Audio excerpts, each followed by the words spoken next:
Liang एक 10 साल का लड़का अपने दादा दादी के साथ एक छोटे से गांव में रहता था। उसे आधुनिक चीजें पसंद थीं, लेकिन परंपराओं और परिवार की कहानियों में उसकी कोई दिलचस्पी नहीं थी। उसके दादा अक्सर पुराने लोक कथाओं और जादुई प्राणियों याओ मो के बारे में बातें करते, लेकिन लियांग उन्हें बस कहानियां समझकर नजरअंदाज कर देता था।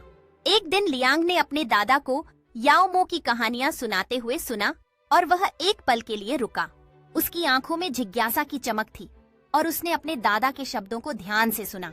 लियांग ने महसूस किया कि कहानियां सिर्फ कल्पना नहीं थीं, बल्कि उनकी अद्भुत दुनिया को खोजने का एक रास्ता भी हो सकता है। उसने ठान लिया कि वह अपने दादा की कहानियों में छिपी याओ मो की दुनिया को खोजने के लिए निकल पड़ेगा। जंगल में कदम रखते ही लियांग ने महसूस किया कि यह यात्रा उसकी कल्पना से कहीं अधिक रोमांचक थी। जंगल में उसकी मुलाकात कई जादुई प्राणियों से हुई और उसने महसूस किया कि वे उसकी मदद करने के लिए तैयार थे। एक प्यारी चमकदार आत्मा ने लियांग से दोस्ती की और उसकी मदद करने का वादा किया। उन्होंने एक प्राचीन वृक्ष की ओर देखा जहां याओ मो की शक्तियां और जादुई आत्माएं बसी थीं। लियांग ने वृक्ष की शक्तियों को छूने की इच्छा व्यक्त की, मानो वह अपने भाग्य को आकार देने के करीब था। तभी एक अंधेरी परछाई सामने आई। यह कू चोर था जो जादुई ऊर्जा को चुराने के लिए आया था। लियांग ने हिम्मत जुटाई और कू चोर को रोकने के लिए जादुई आत्माओं और अपने नए मित्र का साथ मांगा।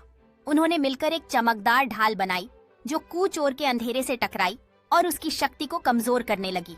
अंततः लियांग और जादुई आत्माओं ने कू चोर को हराया और गांव को बचा लिया। उनकी जीत के बाद लियांग और आत्माएं खुशी खुशी वृक्ष के चारों ओर इकट्ठा हुए, उनकी जादुई शक्तियों की वापसी का जश्न मनाते हुए।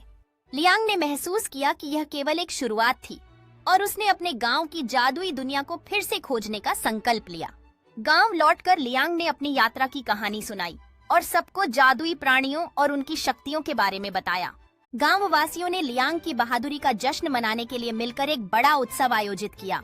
लियांग ने बच्चों के साथ नृत्य किया, जबकि बड़े लोग आग के चारों ओर बैठकर पुरानी कहानियों को साझा कर रहे थे। रात के आकाश में तारे देखते हुए लियांग ने अपनी यात्रा पर विचार किया और जादुई दुनिया के साथ अपने संबंध को महसूस किया। लियांग ने महसूस किया कि उसकी यात्रा सिर्फ शुरुआत थी। अब उसे अपने गांव और जादुई शक्तियों की रक्षा करनी थी। लियांग ने नए साहसिक कार्य के लिए तैयार होकर अपने गांव की परंपरा और जादू को सहेजने का संकल्प लिया। सुबह की पहली किरणें गांव पर पड़ती हैं और लियांग अपने नए मिशन की ओर बढ़ता है, जादुई दुनिया के रहस्यों को खोजने के लिए।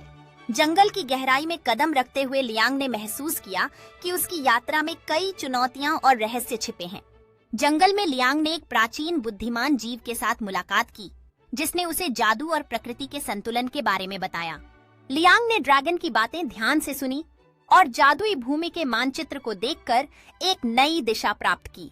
लियांग ने विश्वास के साथ एक रहस्यमय चट्टान के किनारे खड़े होकर अपनी यात्रा की संभावनाओं को देखा। लियांग एक छिपी हुई घाटी में गया, जहां उसने अद्भुत जीवों के बीच दोस्ती की शुरुआत की। लियांग और जादुई जीवों ने मिलकर कहानियां साझा की और इस अद्भुत पल में उन्होंने एक दूसरे के साथ कड़ी दोस्ती बनाई। लेकिन अचानक लियांग ने दूर एक छाया को देखा जो जादुई दुनिया की शांति के लिए खतरा बन रही थी। लियांग ने अपने नए दोस्तों को इकट्ठा किया और सबने मिलकर उस खतरे का सामना करने का निश्चय किया। एक बहादुर संघर्ष में लियांग और उसके मित्र उस डरावने साए का सामना करने के लिए तैयार हो गए।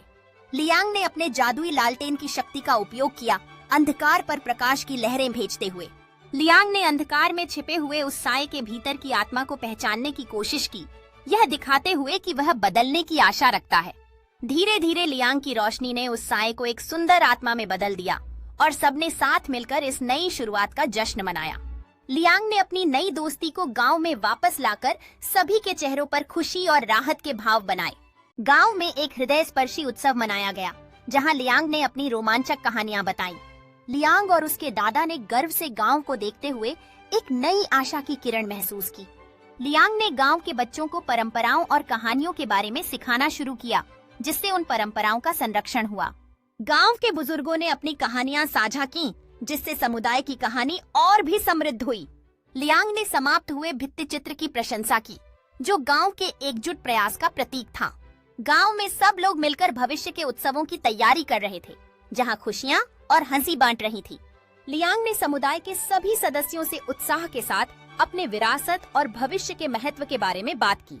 लियांग ने एक समारोह का नेतृत्व किया जहां गांव वाले अपने सपनों और आकांक्षाओं को साझा कर रहे थे। रात का आसमान चमकती हुई लालटेन से भर गया, जो गांव वालों की आकांक्षाओं का प्रतीक बन गया।